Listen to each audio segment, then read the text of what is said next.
नमस्ते दोस्तों, शालूस cake delight में आप सभी का स्वागत है। दोस्तों, आज मैं आप लोगों के लिए लेकर आई हूँ ट्रेस लेचेस केक की एक बहुत ही स्वादिष्ट और मज़ेदार रेसिपी। तो दोस्तों, इस केक को बनाने से पहले मैं आपको बता दूँ कि ट्रेस लेचेस केक होता क्या है। ये एक स्पॉन्ज केक होता है जिसे बेक करने के बाद 3 प्रकार के दूध के मिश्रण में भिगोया जाता है। इससे केक के अंदर तक ये पूरा दूध चला जाता है और इस केक के स्वाद को और ज़्यादा बढ़ा देता है। तो आइए दोस्तों, सबसे पहले हम इस केक के लिए स्पॉन्ज बनाने की तैयारी करते हैं। उसकी सामग्री देख लेते हैं हम कि क्या है उसकी सामग्री। इसके लिए सबसे पहले हमें लेना है मैदा 1.5 cup, powder sugar 3/4 cup, milk powder 2 tablespoon, आप चाहें तो मिल्क पाउडर स्किप कर सकते हैं, baking powder 1 teaspoon, baking soda 1/2 teaspoon, salt 1/4 teaspoon, lemon juice 2 tablespoon, आप चाहें तो लेमन जूस की जगह आप विनेगर भी ले सकते हैं, warm milk 1 cup plus 2 tablespoon, vanilla essence 1 teaspoon, oil 1/4 cup.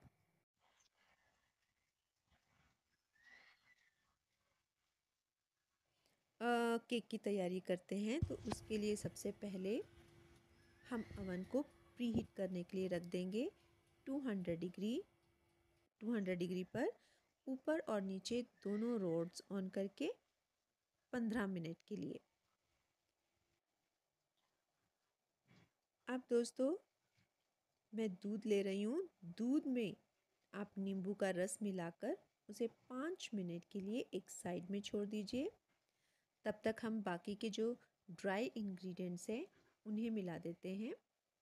दोस्तों, ये ड्राई इंग्रेडिएंट्स जितने भी हैं इनको एक साथ मिलाकर आप कम से कम 2 से 3 बार इसे छलनी में ज़रूर छान दीजिए। अब ये मैदा छानने के बाद, ये ड्राई इंग्रेडिएंट्स मिक्स करने के बाद, अब देखिए दूध भी तैयार हो चुका है, ये कर्डल हो चुका है। हमें बहुत ज़्यादा कर्डल नहीं करना है, इसे सिर्फ 5 मिनट तक इस दूध को रखना है। तो अब इस दूध के अंदर मैंने मिलाया है ऑयल और साथ ही साथ ये एसेंस।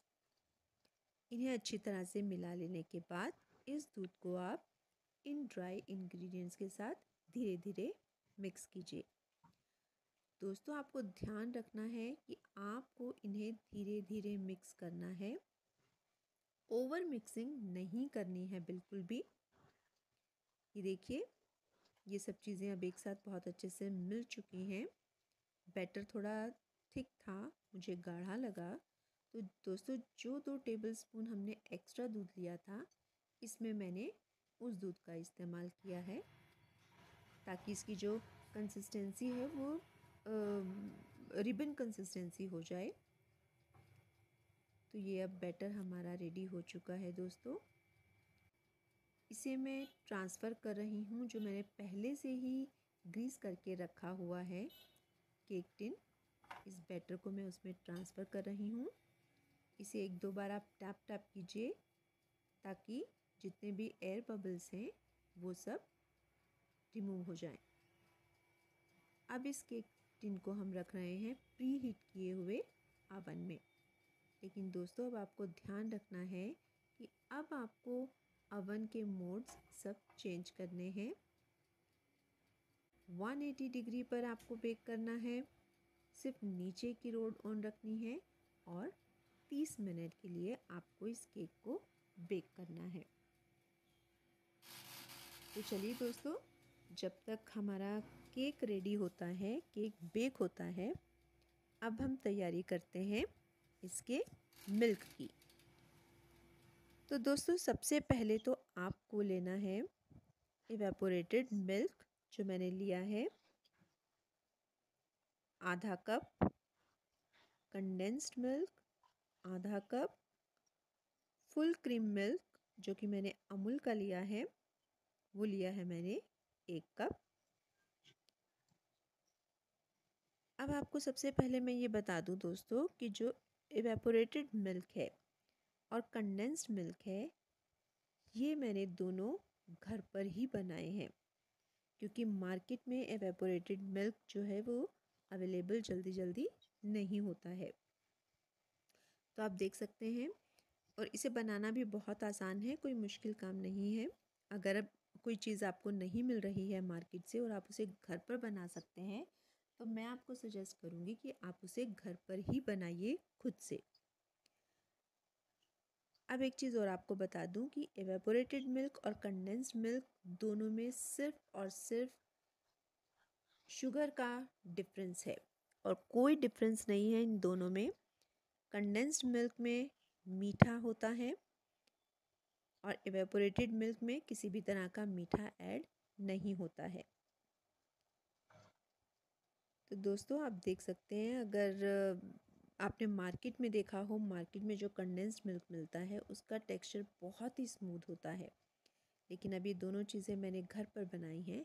आप देखेंगे कि स्मूथ मेरा भी ये बना है कंडेंस्ड मिल्क और एवेपोरेटेड मिल्क, लेकिन इनमें थोड़े थोड़े दाने ज़रूर हैं, क्योंकि जब हम घर पर बनाते हैं इनको तो कहीं ना कहीं बीच में आपने देखा होगा जब हम दूध को काढ़ते हैं इसका, क्योंकि हमें इवेपोरेटेड मिल्क जब बनाते हैं तो हमारा मकसद यही है कि दूध के अंदर जो 60% वाटर है वो हमें इवेपोरेट कर देना है इसको गर्म करके। तो कहीं ना कहीं वो मलाई जब साइड में आनी शुरू हो जाती है तो उसके छोटे छोटे दाने बनने शुरू हो जाते हैं। तो बस आप इसको घर पर बनाएं, स्वाद वही आपको मिलेगा बाज़ार जैसा, सिर्फ टेक्सचर में थोड़ा सा फ़र्क है।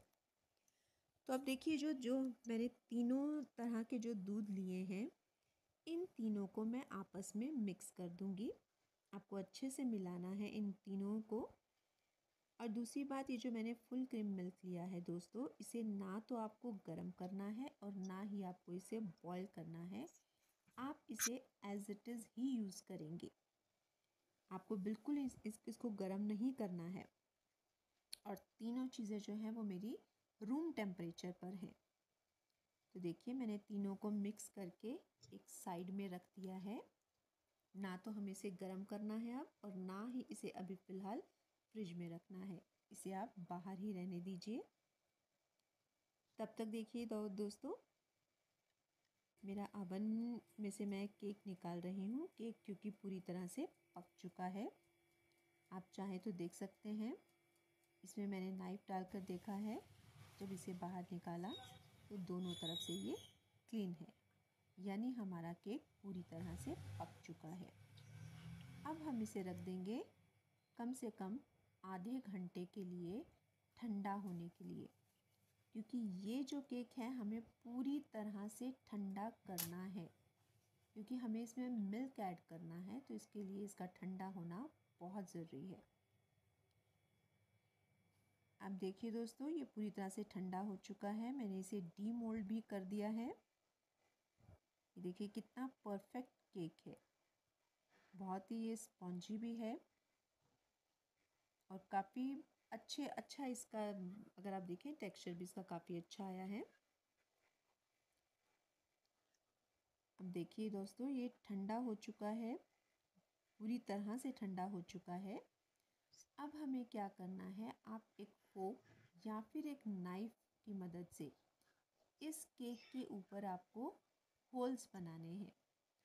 होल्स हमें इसलिए बनाने हैं कि जब हम ये दूध जो हमने तैयार करके रखा है इस केक के ऊपर डालेंगे, तो धीरे धीरे धीरे धीरे इन इन होल्स में से, जहाँ जहाँ हमने छेद बनाए हैं, उनमें से दूध जो है वो केक के अंदर तक चला जाएगा। और ये पूरा का पूरा, अगर आप देखेंगे, मैंने इस टिन को इस ढंग से प्रिपेयर किया है एल्यूमिनियम फॉयल लगा करके, ताकि मैं इसी टिन के अंदर इस केक को सोख होने के लिए रखूँगी।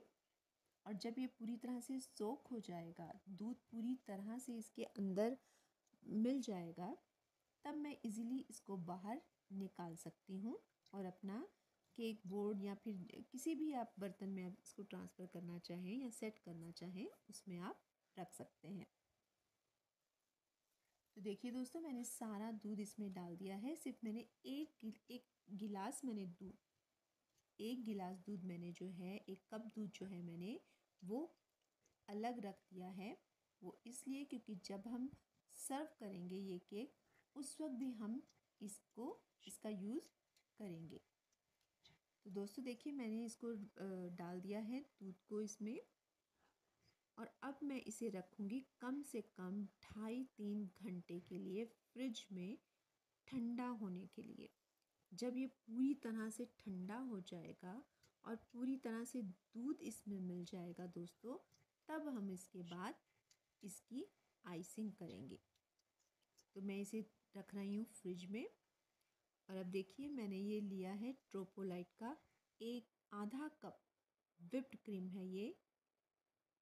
इस व्हिप्ड क्रीम को अब हमें एकदम जो सॉफ्ट पीक्स हैं उसमें आपको इसको बीट करना है कि इसकी सॉफ्ट पीक्स बन जाए। बहुत ज़्यादा हमें इसकी जो पीक्स हैं वो ऐसी नहीं रखनी है कि भाई बहुत हार्ड हो जाए।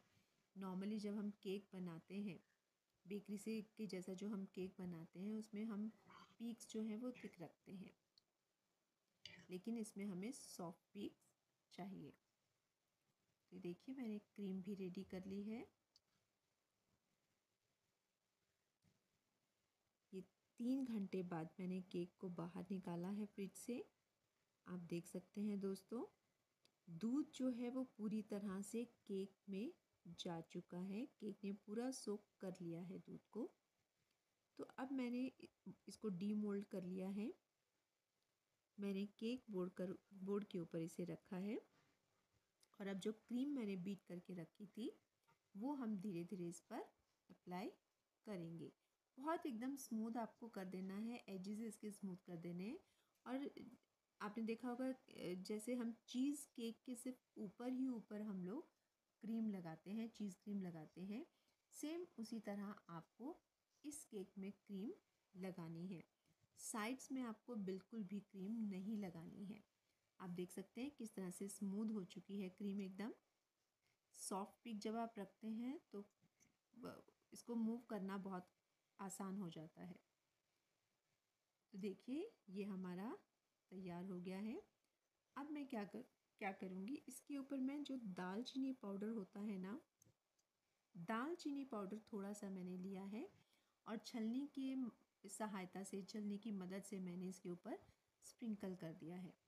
आप चाहें तो इसके ऊपर कुछ फ्रूट्स भी ऐड कर सकते हैं, लेकिन मैंने इस वक्त किसी तरह के कोई फ्रूट्स ऐड नहीं किए हैं, क्योंकि मुझे केक के साथ कुछ फ्रूट्स का कॉम्बिनेशन ज़्यादा अच्छा नहीं लगता। तो देखिए, ये केक इस वक्त कितना अच्छा दिख रहा है, और बहुत अच्छे से इसके अंदर दूध के जितने फ्लेवर्स हैं वो भी आ चुके हैं। मैं आपको कट करके भी दिखा देती हूँ।